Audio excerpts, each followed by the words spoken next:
Hello student, आज की video UP board class 12 के बच्चों के लिए काफी मोस्ट इंपोर्टेंट होने वाली है। आज की वीडियो को पूरे एंड तक 11 अप्रैल को आपका केमिस्ट्री का पेपर है। इस पेपर को जरूर लगाकर जाइएगा, ऐसा ही आपका भी पेपर आएगा। और ये जो है आपका पेपर 347 WC 2020 रसायन विज्ञान केमिस्ट्री का पेपर है, ऐसा ही आपका भी 2022 का पेपर आएगा। सेम क्वेश्चन देखिएगा, इसमें से ज्यादा क्वेश्चन आपको उसमें देखने को मिलेंगे। तो आज की इस वीडियो में इसका हम सोल्यूशन भी बताएंगे A to Z क्वेश्चंस का। तो वीडियो को पूरा अंत तक देखना होगा, वीडियो को लाइक करके और जुड़े रहिए। आपको मैं देखिए आपको यहां पर एक वीडियो और मतलब कुछ देर बाद लाएंगे जिसमें पूरे किताब का बहुविकल्पी मोस्ट इंपोर्टेंट क्वेश्चन को सिलेक्ट किया गया है, और ये भी वीडियो बहुत ही जल्दी प्रोवाइड कर रहे हैं। तो चैनल को विजिट करने के लिए चैनल को सब्सक्राइब कर लीजिए अगर नहीं किए हैं तो। देख सकते हैं यहां पर अभी सोल्यूशन करेंगे 347 WC कोड का। और इसी में से देखिए बच्चे कह रहे थे कि सर प्रीवियस ईयर पेपर्स हैं 2019 के 2020 के, उसमें से ज्यादा क्वेश्चन पेपर में आ रहे हैं 2022 में, इसलिए इसको जरूर लगाकर जाइए, आपसे यही रिक्वेस्ट है मेरा। और यहां पर देख सकते हैं समय 3 घंटे मतलब पूर्णांक 70 नंबर का है, ये तो जानते हैं। 15 मिनट पढ़ने के लिए दिया गया है, सभी प्रश्न करने के लिए बोला है कि प्रत्येक प्रश्न निर्धारित अंक उसके सामने दिए गए हैं। गणनात्मक प्रश्नों में गणना के समस्त पद दिए गए हैं, और प्रश्नों के प्रासंगिक उत्तर भी लिखिए कह रहा है, जहां आवश्यक हो रासायनिक समीकरण भी देना है। चलिए इतना तो आपको निर्देश पढ़ ही लिए हैं, आगे बढ़ते हैं क्वेश्चन की तरफ। और यहां से क्वेश्चन आपका स्टार्ट होता है केमिस्ट्री का फर्स्ट नंबर, जिसमें पहला नंबर बोला है कि इस प्रश्न के प्रत्येक खंड में 4 विकल्प दिए गए हैं, यानी कि 4 विकल्प दिए गए हैं, सही विकल्प चुनकर उसे अपनी उत्तर पुस्तिका में लिखना होगा। ठीक है, सबसे पहला नंबर क्वेश्चन आपके सम्मुख है। क नंबर लिखा है कि शुद्ध सिलिकॉन और जर्मेनियम है किस तरह के चालक हैं, कि विद्युत रोधी है, कि अर्धचालक है, कि इनमें से कोई नहीं। जितने भी बच्चे को केमिस्ट्री की तैयारी कंप्लीट हो चुकी है, आज की इस वीडियो में देखिए पहले तो 6 बहुविकल्पी कराएंगे ही, लेकिन 6 बहुविकल्पी में से आपने कितने कर सकते हैं ये भी आपको जांचना है, क्योंकि कल ही एग्जाम है आपका। ठीक है ना। और ये जो क्वेश्चन है आप क नंबर देख रहे हैं, ये पेपर में इस बार नहीं आएगा, क्योंकि 30% जो सिलेबस कम किया गया है उसमें से इसको हटा दिया गया है। तो ये भी बताएंगे कौन कौन सा हटा दिएगा, पूरा जानकारी ले लीजिए। ओके, तो इसमें देखिए शुद्ध सिलिकॉन और जर्मेनियम जो होगा, सिलिकॉन और जर्मेनियम से ही हम लोग अर्धचालक बनाते हैं। ठीक है, यानी तीसरा ऑप्शन सही है। ओके, तो इसको तैयार करने से कोई फायदा नहीं, क्योंकि पेपर में आएगा ही नहीं, 30% में इसको हटा दिया इस बार। चलिए अगला क्वेश्चन देखते हैं। हिमांक का अवनमन समानुपाती होता है। ध्यान समझिए, क्वेश्चन बहुत इंपॉर्टेंट है कि हिमांक का अवनमन समानुपाती होता है विलयन का मोल के अंश के, कि विलयन की मूलरता के, कि विलयन की मूललता के, कि विलाय की मूललता के। तो सभी बच्चे जानते हैं कि हिमांक जो होता है, हिमांक का अवनमन जो होता है उसका समानुपाती विलयन की मूललता होता है। क्या होता है? विलयन की मूललता, यानी कि तीसरा option is the right option. Next question आपके सामने है कि निम्नलिखित सेल अभिक्रिया के लिए, निम्नलिखित जो सेल दिया है अभिक्रिया के लिए, जैसे कि Zn प्लस Cu 2 धन आयन Aq रिएक्शन के बाद Zn 2 plus Aq plus Cu। यहां पर देखिए क्या दिया इसका मान, यानी कि E0 यहां पर दिया Zn और 2 प्लस और अपान Zn इक्वल, यहां पर देखिए इसका मान भी दे रखा है, कितना दिया है, यानी कि जिंक का, यानी कि Zn का यहाँ पर मानक इलेक्ट्रोड विभव का मान यहाँ पर दे रखा है माइनस में 0.76 यहाँ पर दिया है। इसके बाद E0 Cu यानी कॉपर का मानक इलेक्ट्रोड यहाँ पर दिया है माइनस प्लस 0.34 भी। तो इसको देखिए पूछा है इसमें कि सील का EMF यानी कि विद्युत वाहक बल बताइए क्या होगा। तो यहाँ पर देखिए Zn प्लस Cu 2 प्लस है ना, Aq से रिएक्शन के बाद Zn 2 प्लस। तो यहां से देखिए Zn जो है यहां पर से 2 इलेक्ट्रॉन को क्या कर रहा है, त्याग करके यहां पर 2 प्रोटॉन बन रहे हैं ना, तो 2 इलेक्ट्रॉन को त्याग कर रहा है। यहां पर देखिए 2 प्रोटॉन है, तो ये 2 प्रोटॉन त्याग कर रहा है, तो 2 इलेक्ट्रॉन यहां पर सम्मिलित कर दिया है। तो यहां पर देखिए यानी कि जिंक का मानक इलेक्ट्रोड विभव का मान दिया है, और यहां पर कॉपर का मानक इलेक्ट्रोड का दोनों का मान दे रखा है। तो इसके लिए ईएमएफ ज्ञात करने के लिए सूत्र क्या होता है सभी बच्चे जानते हैं। देखिए इसके बाद ईएमएफ ज्ञात करना है ना, तो ईएमएफ इक्वल टू यानी कि E0 यहाँ पे इसका होता है कैथोड। ठीक है, कैथोड। अब माइनस में होता है E0, यहाँ पे एनोड होता है, एनोड। ठीक है, ये फॉर्मूला लगा देते हैं विद्युत वाहक बल काउंट करने के लिए, जिसमें मान पहले से दिया है। E0 यहाँ पर देखिए कैथोड ये काम करेगा, तो ये हो जाएगा माइनस में, तो यहाँ पर माइनस में प्लस से गुणा हो जाएगा 0.34, और यहाँ पे माइनस सूत्र में होता है पहले से, और माइनस लगा देंगे 0.76। ठीक है, अब यहाँ पर देखिए 0.34 और माइनस माइनस प्लस 0.76, दोनों को ऐड कीजिए 11.1, फिर हो जाएगा 1 के बाद 0 वोल्ट। ये हो गया विद्युत वाहक बल, ठीक है। यानी 1.10, कौन सा ऑप्शन सही है? 1.10 वोल्ट, ठीक है, पहला सही है, ठीक है। इसके बाद अगली क्वेश्चन देखते हैं। अगला क्वेश्चन यहाँ पे शून्य कोटि की अभिक्रिया का वेग नियतांक को, शून्य मतलब शून्य कोटि की जो अभिक्रिया होती है कोटि की, उसकी इकाई का नियतांक क्या होता है? तो यहाँ पर देखा है, देख लीजिए मिनट इनवर्स यहाँ पर लिखा है कि लोल यानी कि litre into mole inverse into minute inverse. यहाँ पर तीसरा है कि mole into litre inverse into minute inverse, यहाँ पर बीमाहीन। तो देखिए शून्य कोटि का अभिक्रिया का वेग का नियतांक जो होता है mole into litre inverse into minute inverse, यानी तीसरा ऑप्शन सही है। अब इसके बाद अगला क्वेश्चन देखिए, यहाँ पे आपका अंक नंबर क्या कह रहा है इसमें कि PCl3 जल से अभिक्रिया करके बनाता है। तो ये क्वेश्चन जो है ना इस बार भी हटा दिया गया, इसको भी आपको तैयार नहीं करना है क्योंकि इस बार ये पेपर में नहीं आएगा। जो आने वाला उस पर फोकस कीजिए, ज्यादा टाइम इधर उधर में क्वेश्चन में नहीं देना है। इसके बाद 6 नंबर लिखा है कि निम्नलिखित में से कौन सी अभिक्रिया एंजाइम पेप्सिन द्वारा अपघटित हो जाती है। तो ये भी क्वेश्चन जो है इसको भी हटा दिया है, 30% में से क्या कर दिया, इसको भी हटा दिया गया है। इसलिए इस दोनों को इसमें से इसको भी तैयार नहीं करना है। अब आगे चलेंगे, क्वेश्चन नंबर दूसरा के क से स्टार्ट होगा। दूसरा के क यहां से स्टार्ट कर रहे हैं, ध्यान से देखिएगा। क्वेश्चन है काफी इंपॉर्टेंट। क नंबर लिखा है कि सीसीपी जालक की संकुलन क्षमता गणना कीजिए और सीसीपी जालक की संकुलन क्षमता एचसीपी जालक से किस प्रकार अलग होती है, यानी किस प्रकार भिन्न होती है। तो सीसीपी जालक की संकुलन क्षमता पहले निकालेंगे और सीसीपी जालक की संकुलन क्षमता यानी एचसीपी की जालक से कैसे अलग होती है ये बताएंगे। तो यहां पर देखिए दूसरा के क का सोल्यूशन हम बताते हैं। सबसे पहले नंबर, ये जो है सीसीपी और एफसीसी और एचसीपी, इसका एक संरचना होती है, ये क्रिस्टल होते हैं। पहले लिखेंगे, एग्जाम में इस तरीके से बेसिक नॉलेज में नहीं दिया है आपकी बुक से, लेकिन इसको मैं बता देता हूं, आपको अच्छे से समझ लेना है। इस तरीके से भी लिख देंगे एग्जाम में तो एक भी नंबर नहीं कटेगा। क्रिस्टल संरचना क्या लिखेंगे? क्रिस्टल संरचना, यानी क्रिस्टल संरचना कौन कौन सी है? इसमें देखिए सीसीपी है, एचसीपी है और आपका यहाँ पे आता है एफसीसी। तो ये तीनों संरचना होती है क्रिस्टल। तो यहाँ पे तीनों लिख देंगे, सीसीपी या एफसी कमा लगा के फिर लिखेंगे एचसीपी, ठीक है। ये क्रिस्टल संरचना। संकुलन इनकी क्षमता कितनी होती है तीनों का? तो 74%, इसका भी 74%। इसके बाद समन्वय संख्या, इसकी समन्वय संख्या कितनी होती है? 12 होती है। कैसे? जैसे कि देखिए यहाँ पर लिख दिया हूँ, FINICUAGLHEMOMGBCDZNTI, यही 12 इसकी संख्या होती है समन्वय की, ठीक है। तो ऐसे ही आपको लिख देना है पेपर में, और ये कैसे भिन्न होती है आपको तो मालूम चल ही गया, ठीक है। इस तरीके से आपको इसका आंसर बोर्ड एग्जाम में लिखना है, ठीक है ना। इसके बाद अगला क्वेश्चन ये है आपका अगला क्वेश्चन न्यूमेरिकल से। क्वेश्चन क्या है कि 25.6 ग्राम सल्फर को 1000 ग्राम नेप्थोलिन में घोला गया है, जिसका MP 80.1 डिग्री सेंटीग्रेड है और हिमांक में अनुमान 0.680 डिग्री सेंटीग्रेड प्रक्षेपित किया गया। सल्फर की अणुभार की गणना कीजिए, यानी S का अणुभार ज्ञात करना इसमें, और नेप्थोलिन यानी के मूल्य यानी 6.8 केल्विन प्रति मोल है। तो यहां पर देखिए इसका कैसे निकालेंगे। सबसे पहले जो दिया है उसको पहले लिख लीजिए, आसानी से सॉल्व करने में आराम रहेगा। यहां पर देखिए इसका पहले सोल्यूशन बता देते हैं। W यानी कि यहां पर देखिए W का मान दिया है 25.6 ग्राम, और यहां पर देखिए यहां पर भार दिया है और यहां पर तुल्यांकी भार 1000 ग्राम। यहां पर इसका दिया है डेल्टा T, यानी कि यहां पर देखिए टेम्परेचर, यानी कि देखिए कितना दिया है तो 0.680 यहाँ पे दिया है, ठीक है। प्रक्षेपित अवनमन, इसको यहाँ पे डेल्टा T से लिख लेंगे।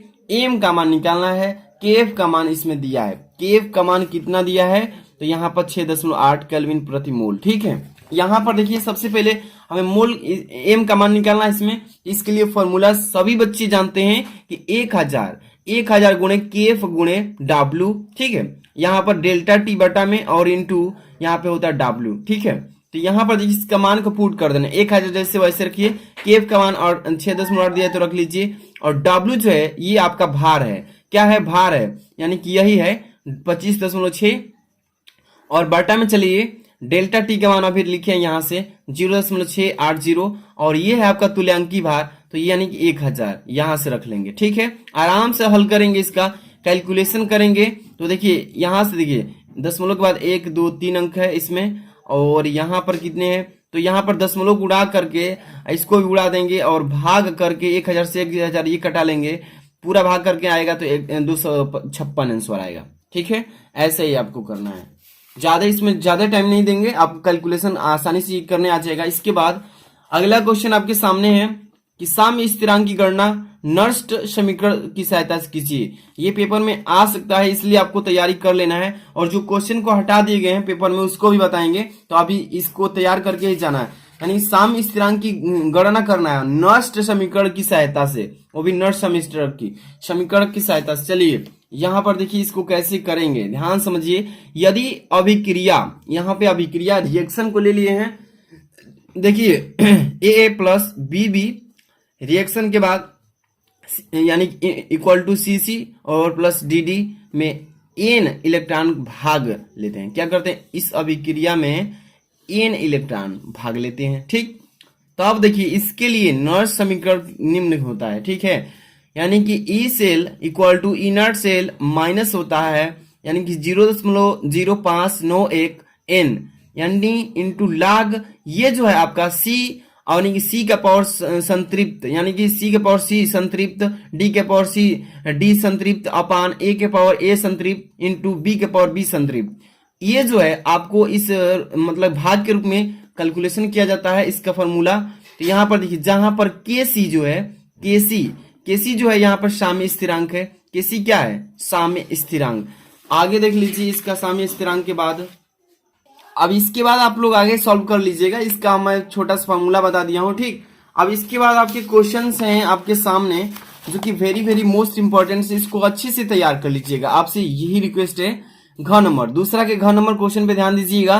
करें कि सत्यापन करें कि प्रथम कोटि की अभिक्रिया को 99.9% अभिक्रिया पूर्ण होने में लगा समय और अर्ध क्रिया को पूर्ण होने में लगा समय का 10 गुना होता है। देखिए क्वेश्चन में कुछ है नहीं, बस समझिएगा। करें कि सत्यापन करिए कि प्रथम कोटि की अभिक्रिया जो हम ले रखे हैं इसमें 99.9% पूर्ण होने में लगा समय, यानी कि टी का मान दे रखा है यहाँ पे 99.9, यानी पूर्ण होने में अभी मतलब कि समय लग गया इतना %। और अर्ध क्रिया को, अर्ध मतलब टी हाफ यानी कि टी का मान 50 है ना, को पूर्ण होने में लगा समय 10 गुना है। तो देखिए इसको कैसे करेंगे, और ये पेपर में 100% आएगा, पेपर में 100% आएगा। और यहां पे जो मैंने अभी बताया ख नंबर दूसरा का, इसको भी तैयार कर दीजिए 100%। चलिए इसको पहले देख लीजिए, जो बता रहा हूं इसको अच्छे से। आप सभी जानते हैं ये जो है करेक्ट 99.9% अभिक्रिया पूर्ण होने में लगा समय और अर्ध क्रिया को पूर्ण होने में लगा समय, दोनों को पहले करेंगे। सबसे पहले इसको करते हैं। ठीक है, तो देखिए टी का मान दे रखा है कि 99.9% पूर्ण होने में लगेगा समय। यहां पर देखिए इसका फॉर्मूला होता है कि 2 इंटू 2.303 अपान के इंटू लाग ए अपान ए माइनस एक्स। ठीक है, तो ये जो है ये परसेंटेज के रूप में क्रिया को पूर्ण करने के लिए लिया जाता है। तो देखिए ए बटा में ए माइनस एक्स। ठीक है, तो ए जो है आपको यहाँ पे ए और बटे में जितना मान दिया है उसको रखेंगे। चलिए टी का मान जैसे वैसे रखते आना है, 99.9 इक्वल टू 2.303 और बटे में के लाग ए, मतलब किसी भी परसेंटेज को हटाने के लिए 100 से डिवाइड करेंगे, तो ए जो है पूर्ण अभिक्रिया के लिए 100 रखेंगे और बटे में फिर 100 रखेंगे एक जगह, माइनस एक्स पूर्ण होने में कितना समय ले रही है, तो 99.9, इसलिए एक्स की जगह पे 99.9 रखेंगे। ठीक है, आप इजिली करते क्या जाना है, टी 99.9 इक्वल टू जो लिखे हैं सूत्र 2.303 के लाग। अब देखिए इसको यहां से घटा दिए, सीधे क्या किए, एक 100 लिखे है ना, 100 बटा में इसको 100 में से 99.9 हटाएंगे तो 0.1 बचेगा। इसका दशमलव उड़ाए हैं तो एक 0 ऊपर बढ़ा दिए, 100 था तो एक 0 बढ़ गया। ठीक है, कुछ नहीं किए, 100 में से इतना घटाए तो इतना आया। अब इसका दशमलव उड़ाए हैं तो एक 0 ऊपर बढ़ा लिए, कुछ नहीं किए। अब देखिए टी 99.9 इक्वल टू 2.303 बटे में के इंटू लाग 10 के पावर 3, इसको 1000 को बदल सकते हैं कि नहीं, इस रूप में बदल सकते हैं। ठीक है, टी 99.9 इक्वल टू यहाँ पे देखिए 2.303 बटे में के। अब इसको देखिए लाग के रूप में चेंज करेंगे तो 3 है जो पावर के रूप में 3 लाग 3 हो जाएगा। ठीक है, अब क्या करेंगे, टी 99.9 उतारते आएंगे इक्वल टू 2.303 बटे में के। यहाँ पर देखिए 3 गुणे log 10 का मान कितना होता है, log 10 का मान 1 होता है, ठीक है। अब टी 99.9 इक्वल टू 2.030 बटे में के इंटू 3, 3 में 3 हो जाएगा। समीकरण बना लेंगे, एक समीकरण बना लेंगे। अब देखिए एक हम लोग निकालिए पूर्ण 99.9 अभिक्रिया पूर्ण होने में लगा समय, अर्ध क्रिया को। अब देखिए अर्ध समय में जो क्रिया होने वाली इसका समय निकालेंगे। चलिए तो ये देखिए वैसे ही करते हैं ना, बस केवल 50 रख देना है टी की जगह। तो टी 50 इक्वल टू 2.303 बटे में के लाग ए बटा में ए माइनस एक्स, वही सूत्र लगाएंगे जो अभी ऊपर लगाए थे, ठीक है। सेम टी 50 इक्वल टू 2.303 बटे में के लॉग, यहां पर देखिए 100% पूर्ण अभिक्रिया के लिए रखा जाएगा एक जगह पे, और फिर एक जगह फिर 100 माइनस एक्स जो है अर्ध पूर्ण करना है अभिक्रिया को ना, तो एक्स के जगह पे 50 रख लेंगे। अब सीधे सीधे सॉल्व कर लेना है। टी 50 इक्वल टू 2.303 बटे में के लाग, अब देखिए ऊपर 100 है तो 100 लिखिए, 100 में से 50 कटिए, 50 बचेगा और ये कट कर 2 बार में कट जाएगा पूरा पूरा। तो टी 50 इक्वल टू 2.303 बटे में के, और ये देखिए लाग 2 बचा है ना, तो 2 लाग 10 हो जाएगा। और सभी बच्चे जानते हैं कि 2 लाग का मान कितना होता है, तो यहाँ पे रख दिए। चलिए आगे देखिए, ये तो सभी चीजें उतरते जाएगी। तो 10 टी 50 इक्वल 2.303 बटे में के इंटू 2 लाख का मान कितना होता है, लाख 2 का, तो 0 कितना होता है, तो 301 कम इतना। और समीकरण इसको 2 बना लेंगे, ठीक है ना, इसको 2 लाख भी लिख सकते हैं, ठीक है। तो ये समीकरण पहला है और ये समीकरण दूसरा है। अब करना क्या कि समीकरण 1 में समीकरण 2 से भाग कर देना है, ठीक है। समीकरण 1 यही है, टी 99.9 बराबर 2.303 बटे में के इंटू 3। यही समीकरण पहला में समीकरण ये जो है इसी से भाग कर देंगे। देखिए भाग कर रहे हैं, टी 99.9 बराबर 2.303 बटे में के इंटू 3, यही ना पहला है। दूसरा क्या है, ये है, इसके बटे में लगाइए। टी 50 बराबर 2.303 बटे में के इंटू ये जो है यहाँ से 30 दशमलव के बाद 30 10 ये है ना। अब क्या कीजिए, इसको कटा दीजिए 2.303 बटे में के, 2.303 बटे में के, इसको काट देंगे, कट गया ना पूरा पूरा। अब देखिए जो बचा है इसको अब यहाँ पे आगे लिखेंगे। यहाँ पर देखिए जैसे टी 99.9 बराबर 3, यहाँ पर 3 बचेगा ना, केवल 3 बचेगा ना, बटे में देखिए क्या बचेगा, तो यहाँ पे के, यानी कि यहाँ पर देखिए जो यहाँ पे मान बचा है इसी को लिख दिए, यानी कि 0.301 यही ना है।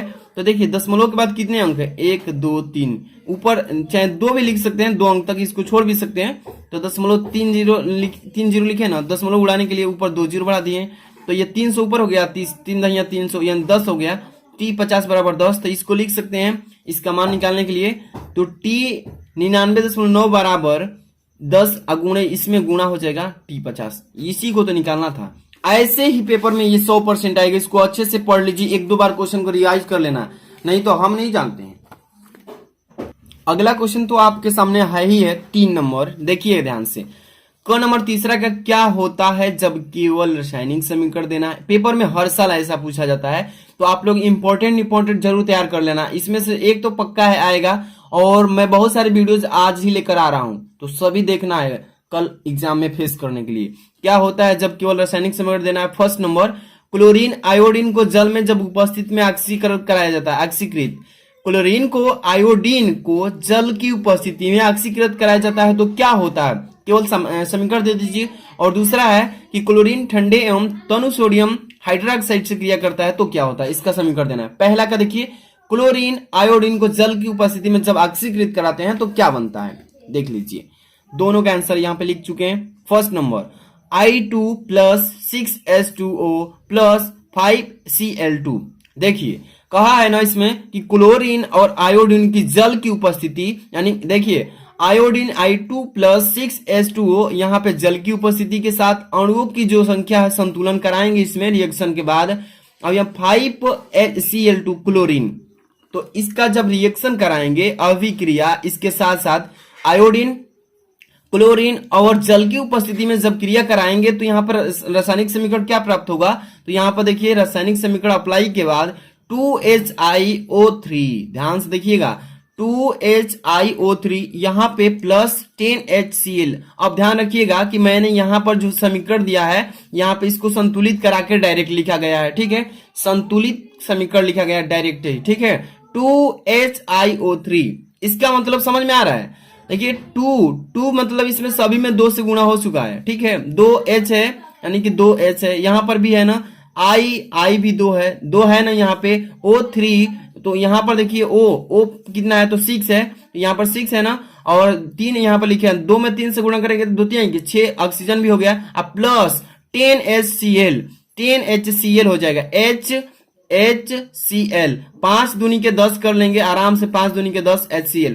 ये हो गया आपका पहला क्लोरीन आयोडीन जल की उपस्थिति में ऑक्सीकृत करने पर यह समीकरण प्राप्त हुआ।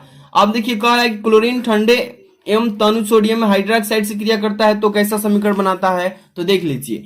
2NaOH प्लस Cl2, इसको हम ठंडा कर देंगे। किसको? 2NaOH sodium hydroxide plus Cl chlorine को जब हम ठंडा करेंगे तो ठंडा जब होता है तो रिएक्शन अप्लाई के बाद NaOHCl यानी NaOCl plus NaCl plus H2 ये तीनों प्राप्त हो जाता है, ठीक है। तीनों प्राप्त हो जाएगा तो ये दोनों का समीकरण आपको दे दिया हूं, ठीक है। तो इसके बाद ये 2 नंबर वाले थे। चलते हैं 3 का ख वाला क्वेश्चन देखिए। 3 का ख एक न्यूमेरिकल क्वेश्चन है और इसको 100% तैयार कर लेना, पेपर में आएगा ही आएगा। कह रहे कि 0.1 मोल इंटू लीटर इनवर्स, यानी कि इसको इस तरीके भी से पढ़ सकते हैं कि 0.1 मोल प्रति लीटर KCl विलयन से भरे हुए एक चालकता सेल का प्रतिरोध 100 ओम है। यदि उसी सेल का प्रतिरोध 0.02 मोल इंटू चाहे मोल प्रति लीटर KCl, आगे देखिए क्या लिखा KCl के बाद कह रहा है इसमें, ये लंबा है क्वेश्चन लेकिन छोटा सा है। विलयन भरने पर 520 ओम हो तो 0.02 मोल प्रति लीटर KCl विलयन की चालकता एवं मोलर चालकता परिकलन कीजिए। ध्यान से देखिए क्वेश्चन को 2 बार पढ़िएगा, 2 बार जब तक नहीं पढ़ेंगे समझ में नहीं आएगा।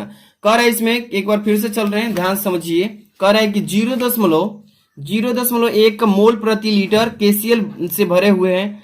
देखिए इतना जो है 0.1 मोल प्रति लीटर KCl विलयन से भरा हुआ चालकता सेल का प्रतिरोध इसमें दे दिया है, यानी कि 100 ओम से इसको प्रतिरोध से रेजिस्टेंस को जोड़ दिया है। यदि उसी सेल को, जिस सेल को दिया है तो उसी सेल को फिर कितने से 0.02 मोल प्रति लीटर KCl, आगे क्या कह रहा है विलयन से भरे हुए हैं तो 520 ओम हो, तो अब इसमें रेजिस्टेंस कितना जोड़ दिया है 520, तो कह रहा है कि 0.02 मोल प्रति लीटर KCl की विलयन की चालकता बताइए, पहले नंबर का चालकता और दूसरा नंबर जो जोड़ा है अभी मोलर चालकता परिकलन कीजिए। और जबकि कह रहा है कि 0.1 मोल प्रति लीटर KCl विलयन की चालकता, यानी कि दे रखा है इसमें कि 1.29 यानी कि साइमन प्रति मोल है, इतना दिया है ना। चलिए इस क्वेश्चन को ध्यान से देखिएगा, पेपर में 100% आएगा, तो ध्यान से देख लेते हैं तो बहुत ही आसान हो जाएगा।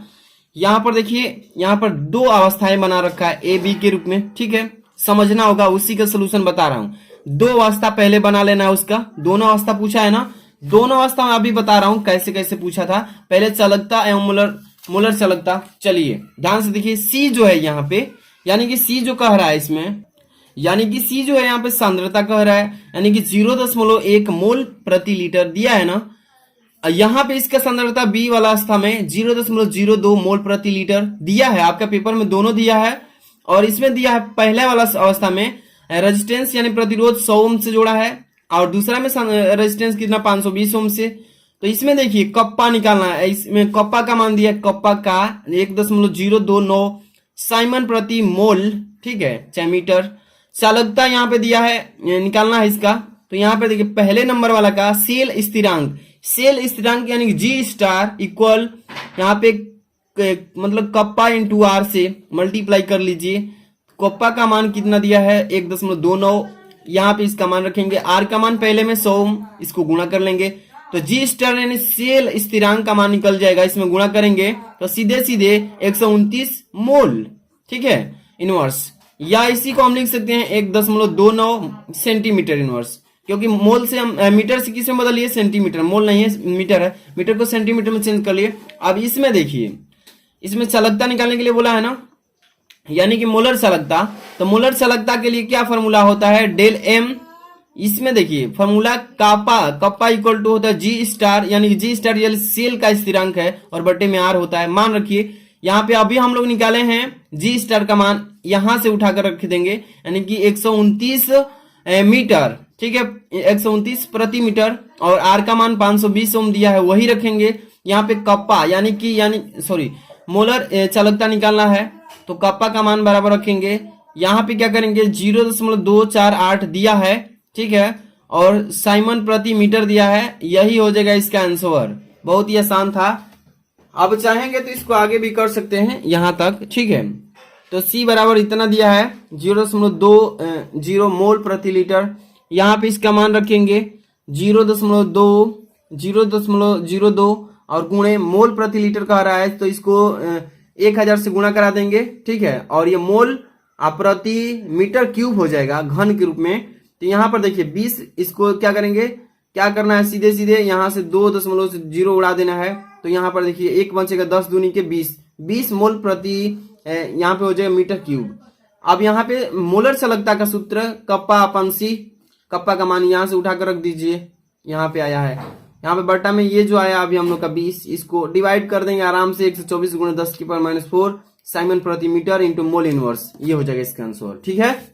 अगला क्वेश्चन देखिए, अगला क्वेश्चन आपके सामने 3 नंबर के ग नंबर। ध्यान से देखिए, जो क्वेश्चन नहीं आने वाला है उसको नहीं कराएंगे, ठीक है, इसमें सभी आएंगे। तीसरा का ग, उदाहरण उचित उदाहरण द्वारा अभिक्रिया की कोटि एवं आणविकता को समझाइए। इसमें देखिए सबसे पहले नंबर अभिक्रिया लिखना है, अभिक्रिया में कितने कोटि होते हैं कोटि को बताना है, और आणविकता क्या होता है, आणविकता के रासायनिक समीकरण और आणविकता को दर्शाना है। चलिए दोनों को हम समझाते हैं। पहले ग नंबर को ध्यान से देखिए, कोटि किससे कहते हैं। सबसे पहले कोटि का परिभाषा समझिए कि किसी अभिक्रिया के वेग व्यंजक, देखिए किसी भी अभिक्रिया के, कोई भी अभिक्रिया कराते हैं तो उसका वेग व्यंजक में अभिकारक जो रखे जाते हैं, अभिकारकों की सांद्रताओं की घातों को ही योग को उसका अभिक्रिया का कोटि कहलाता है। एक बार फिर से, कि किसी अभिक्रिया के वेग स्थिरांक से अभिकारकों की सांद्रताओं की घातों का योग उस अभिक्रिया की कोटि कहलाता है। जैसे कि एक अभिक्रिया यहाँ पे रासायनिक करा रहा हूं, जैसे एग्जाम्पल के रूप में 3NO, यानी कि 3NO यहाँ पर देखिए, और ये रिएक्शन के बाद क्या बन रहा है, रिएक्शन मतलब अभिक्रिया के बाद N2O। यहाँ पर R जो है, R बराबर ये फॉर्मूला है कि K और यहाँ पे NO और इसका पावर 2 हो जाएगा, तो इसका पावर जो है 2 हुआ, यही इसका कोटि हो जाएगा। तो इसे पेपर में लिख देना है, कुछ भी नहीं करना है। इसके बाद आणविकता को देखिए, आणविकता किससे कहते हैं। सबसे पहले नंबर यहाँ पर देखिए, किसी संतुलित सरल रासायनिक अभिक्रिया में भाग लेने वाले अणुओं की संख्या को अभिक्रिया आणविकता कहते हैं। समझिए एक बार फिर से, कि किसी संतुलित, जो रिएक्शन मतलब होता है उसको संतुलित कर देते हैं और सरल भाग में बन जाता है, यानी किसी संतुलित सरल रासायनिक अभिक्रिया में भाग लेने वाले अणुओं की संख्या को अभिक्रिया की आणविकता कहते हैं। जैसे एग्जांपल में NH4NO2, NH4 जो है आपका क्या है, अमोनिया, N2 क्या है, नाइट्रेट। तो यहाँ पे अमोनिया नाइट्रेट से रिएक्शन कराते हैं अभिक्रिया, N2+2H2 यानी कि जल भी प्राप्त होता है। तो ये हो जाएगा, इसमें आणविकता की संख्या कितनी हो गई, 1 हो गई। आणविकता की संख्या कितनी हो गई, 1। ऐसे ही आपको पेपर में दर्शाना था। अगला क्वेश्चन आपके सामने यहाँ पे देखिए 3 नंबर का, यहाँ पे क्या दिया है, घ नंबर, कि निम्नलिखित पदों के बीच समस्त स्थापित कीजिए, यानी कि संबंध स्थापित करना है। क्या लिखा है कि नर्मलता एवं मोलरता, नर्मलता और मोलरता को स्थापित करना है। दूसरा में मोललता एवं मोल अंश की स्थापित करना है। देखिए ऐसा पेपर में आता है हर साल। तो देखिए यहाँ पे पहले नर्मलता और मोलरता को स्थापित कर देते हैं। ये नर्मलता को एन से दर्शाए हैं और एम से मोलरता को।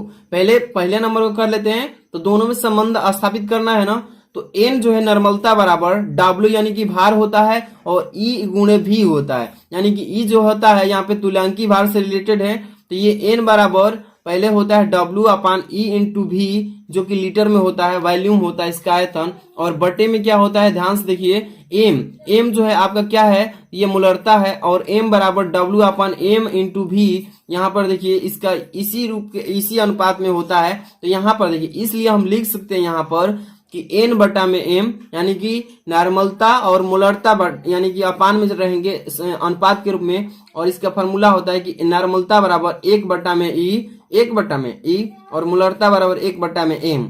अब देखिए इसमें 1 से 1 कैंसिल तो हो ही जाएंगे, तो बचेंगे क्या, ई अपान एम नॉर्मलता अपान एम बराबर हो जाएगा, यानी कि एम अपान ई, और इसका बराबर होता है एन, यानी कि इलेक्ट्रॉनों की संख्या के इक्वल। आप देखिए, अब क्षारीय भी हो सकता है, कैसा भी हो सकता है एन का मान। तो यहाँ पर देखिए एन बराबर एम गुणे एन, ये इसका संबंध हो गया, एम गुणे एन हो गया संबंध।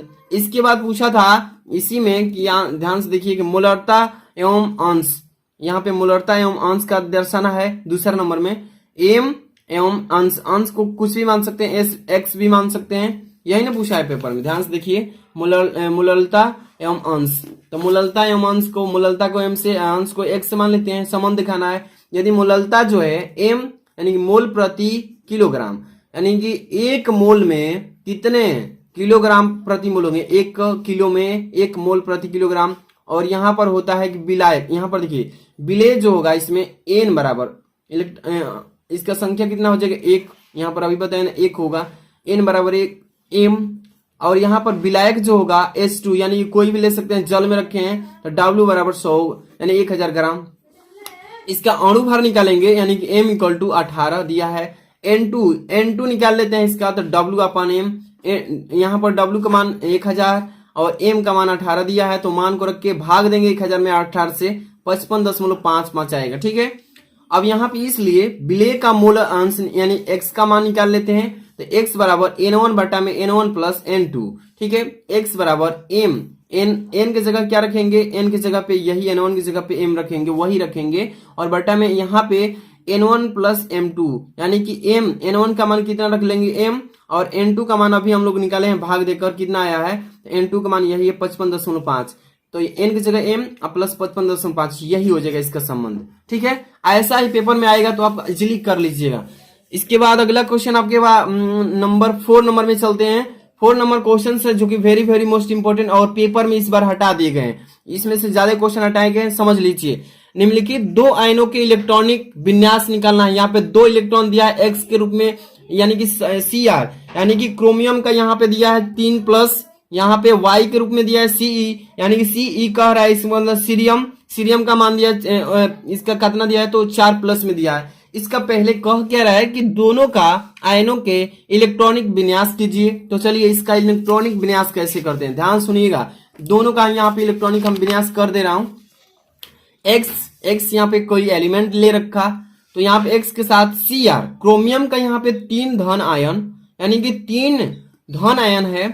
यहाँ पर देखिए इसका इलेक्ट्रॉनिक विन्यास कैसे किया जाता है। सभी बच्चे जानते हैं कि जो क्रोमियम होता है इसका परमाणु क्रमांक कितना होता है, तो 24 होता है। ठीक है, और 3 इलेक्ट्रॉन है, 3 यहाँ पे इसका धन आयन है, तो धन आयन है ना, तो क्रोमियम का 3 धन आयन है और इसका परमाणु क्रमांक 24 है। तो इसका जो इलेक्ट्रॉनिक विन्यास करते हैं तो कितना हो जाता है, तो आपको मालूम है कि 3 घट जाएगा, केवल 3 घट जाएगा, तो Ag हो जाएगा। और यहाँ पर 3 घटाएंगे 24 में से, तो आपको आराम से 21 मिलेगा। ठीक है, यहाँ पे Ag देखिए, Ag यानी कि परमाणु क्रमांक 18।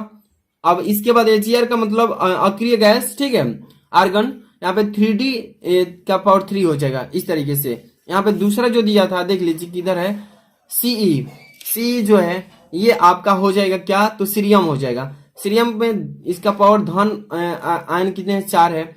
इसका इलेक्ट्रॉनिक विन्यास Ce लिखेंगे और इसमें 4 प्लस, ठीक है, 4 प्लस करेंगे और इसका 58 परमाणु क्रमांक। अब देखिए Xe के रूप में चेंज हो जाएगा कन्वर्ट होने के बाद, तो ये Xe लिखेंगे और 58 में से 4 घटा देंगे 54। इसी तरीके से इलेक्ट्रॉनिक विन्यास इसका करना था। अगला क्वेश्चन देखिए ध्यान से, यहाँ पे क्या लिखा है इसमें, दूसरा नंबर, क्रोमेटिन आयन तथा डाइक्रोमेटिन आयन के संरचना सूत्र लिखिए, यही ना। इसको इस बार हटा दिएगा, इस बार ये नहीं आएगा।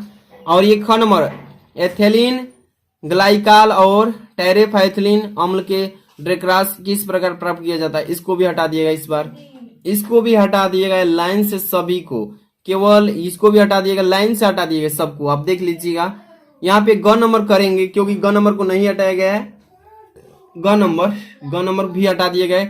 सिमेटिडिन है ना, इसको भी हटा दिएगा। आप देख लीजिए 30% में इसको हटा दिया। घ नंबर ये है हीलियम, नियान और आर्गन की उपयोगिता लिखना है। हीलियम का, नियान का, आर्गन का, यानी हीलियम, नियान, आर्गन का यहाँ पे उपयोगिता। चलिए इसको देख लेते हैं, यानी 4 का घ नंबर। 4 का घ नंबर देख लीजिए। हीलियम के उपयोग पहला नंबर की गुब्बारे को भरने में किया जाता है हीलियम का। देखिएगा जो घूम घूम कर बेचता है उसमें आपको हीलियम भर देता है गैस गुब्बारे में, गुब्बारे उड़ने भी लगता है, छोड़ देते हैं, तो इसका उपयोग उसमें होता है। दूसरा नंबर अति चालक चुंबक बनाने में किया जाता है। अति जो चालक चुंबक होते हैं, अति प्रकार के चालक, एक अति होता है प्रति, जैसे कि आप पढ़े होंगे कि अति चालक चुंबक का बनाने में हीलियम का प्रयोग किया जाता है। दूसरा नंबर के बाद तीसरा ऑक्सीजन सिलेंडर में भी किया जाता है। ऑक्सीजन का वाला जो सिलेंडर होता है उसमें हीलियम का भी उपयोग किया जाता है। चौथा नंबर गैस शीतल यानी गैस शीतित नाभिकीय रिएक्टर में भी इसका प्रयोग किया जाता है। तो ये रहा आपका हीलियम के उपयोग। इसके बाद नियान के उपयोग देख लीजिए। नियान के भी उपयोग जरूरी नहीं है कि 4 ही लिखेंगे, 2 भी लिख सकते हैं, कोई दिक्कत नहीं। यहाँ पर देखिए एनआई के उपयोग। पहला नंबर विसर्जन यानी विसर्जन ट्यूब व प्रदीप्त बल्बों में किया जाता है नियान का उपयोग, यानी कि विसर्जन ट्यूब व प्रदीप्त बल्बों में इसका प्रयोग किया जाता है। इसके बाद दूसरा नंबर नियान बल्बों का उपयोग ग्रीन हाउस में भी किया जाता है, ठीक है। इसके बाद तीसरा नंबर आर्क वेल्डिंग में भी वैद्युत बल्ब को भरने में किया जाता है। आर्क आर्गन जो होता है वेल्डिंग, उसमें इसका प्रयोग किया जाता है। इसके बाद देखिए प्रयोगशाला में वायु सुग्राही पदार्थों में इसका प्रबंध किया जाता है, ठीक है। तो इस तरीके से इसका उपयोग कर लेंगे। इसके बाद अगला क्वेश्चन आपके सामने है 5 नंबर। 5 नंबर क्वेश्चन में आ चुके हैं और क्वेश्चन बार बार पेपर में पूछा जाता है। क नंबर निम्नलिखित उप संयोजन यौगिकों के IUPAC नाम बताइए। IUPAC नाम इसका फाइंड आउट करना है, पेपर में हर साल पूछा जाता है और यहाँ पे IUPAC नाम इसका पहले हम निकाल कर बताते हैं। देखिए क्या लिखा है, K3 पोटेशियम यानी K3 पोटेशियम CrC2O4, यहाँ पे थ्राइस लिखा है, इसका थ्राइस लिखा है ना, तो इसका हम क्या निकालेंगे IUPAC नाम। चलिए यहाँ पर देखिए 5 का क नंबर यानी कि X के रूप में है K3Cr K2O4 थ्राइस। यहाँ पर देखिए इसका पूरा थ्राइस बोलते हैं, इसको C2O4 को थ्राइस बोलेंगे। यहाँ पे इसका IUPAC नाम हो जाएगा K3 पोटेशियम, यानी कि आप सभी जानते हैं कि पोटेशियम यहाँ पर 3 है ना, तो ट्राई बोलेंगे, इसको क्या बोलेंगे, थ्राइस है तो ट्राई बोलेंगे। अब देखिए एक्सोलोट यानी कि एक्सालेटो हो जाएगा। अब यहाँ पर देखिए क्रोमेट हो जाएगा Cr।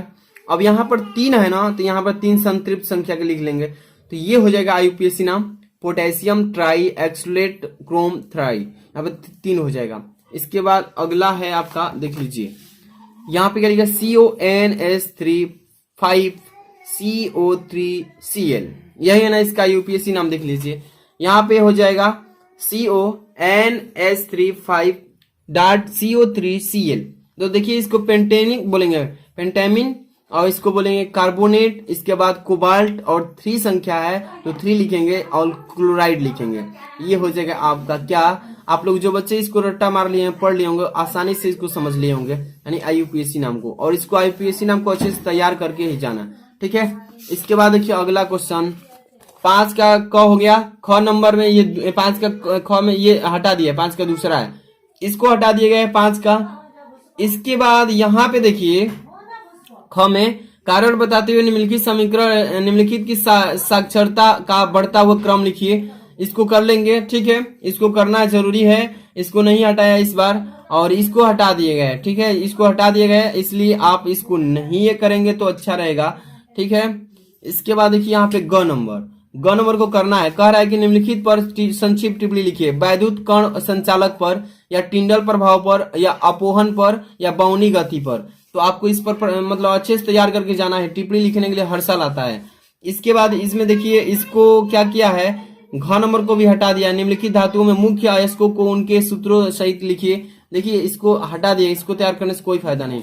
तो क्वेश्चन आपको देखिए पूरा हम सोल्यूशन 5 नंबर के बाद कहेंगे, तो करा भी देंगे, आज ही करा देंगे। तो इसके लिए आपको वीडियो को लाइक नहीं कर, लाइक कर दीजिए, और इसके बाद चैनल पर नए सब्सक्राइब कर लीजिए, क्योंकि कल परसों अभी तो धुआं होगा।